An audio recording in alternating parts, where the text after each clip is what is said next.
الذين آمنوا ولم يلبسوا إيمانهم بظلم أولئك لهم الأمن وهم مهتدون۔ اقرا انجم جن کی تقریر کا عنوان ہے کلمہ لا الہ الا اللہ کو ترک کرنے کے نقصانات۔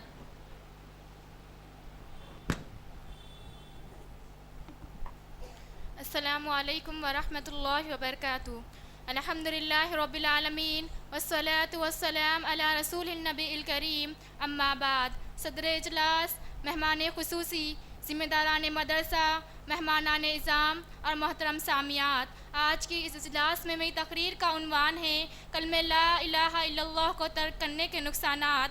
لا الہ الا اللہ کا معنی ہے اللہ تعالیٰ کے علاوہ کوئی معبود برحق نہیں۔ کسی انسان کے لیے دائرہ اسلام میں داخل ہونے کے لیے انتہائی ضروری ہے کہ پہلے بندہ تمام معبودان باطلہ کا انکار کرے، صرف اکیلے اللہ تعالیٰ کی الوہیت کا اقرار کرے۔ محترم سامعات، لا الہ الا اللہ کو ترک کرنے کے بہت سے نقصانات ہیں، جن میں سے چند نقصانات میں آپ کے سامنے پیش کرنا چاہتی ہوں۔ پہلا نقصان، کلمہ لا الہ الا اللہ کو ترک کرنے والوں کے اعمال ضائع ہو جاتے ہیں۔ جو شخص کلمہ طیبہ کو ترک کرے اور شرک کے دلدل میں پھنس جاتا ہے تو اس کے سارے اعمال ضائع ہو جاتے ہیں۔ اللہ تعالیٰ نے فرمایا وَلَوْ أَشْرَكُوا لَحَبِطَ عَنْهُمْ مَا كَانُوا يَعْمَلُونَ، اگر وہ شرک کرتے ہیں تو ان کے اعمال ضائع ہو جاتے ہیں۔ دوسرا نقصان، ظلم عظیم کا مرتکب ہونا۔ اور جب لقمان نے اپنے بیٹے کو نصیحت کرتے ہوئے کہا اے میرے بیٹے، اللہ کے ساتھ کسی کو شریک نہ ٹھہراؤ، بے شک شرک ظلم عظیم ہے۔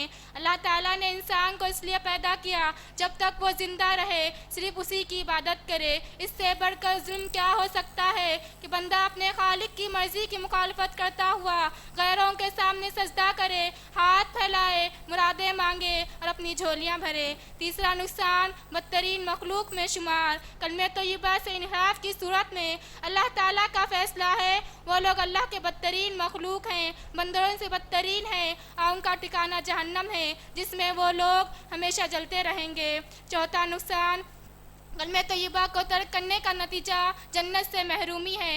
اللہ تعالیٰ نے فرمایا اِنَّهُ مَن يُشْرِكْ بِاللَّهِ فَقَدْ حَرَّمَ اللَّهُ عَلَيْهِ الْجَنَّةَ وَمَأْوَاهُ النَّارُ وَمَا لِلظَّالِمِينَ مِنْ أَنصَارٍ، بے شک جو اللہ کے ساتھ کسی دوسرے کو شریک ٹھہرائے گا تو اللہ نے اس پر جنت حرام کر دی ہے اور اس کا ٹھکانہ جہنم ہے جس میں وہ لوگ ہمیشہ، اور ظالموں کا کوئی مددگار نہ ہوگا۔ پانچواں نقصان، جہنم میں داخلہ۔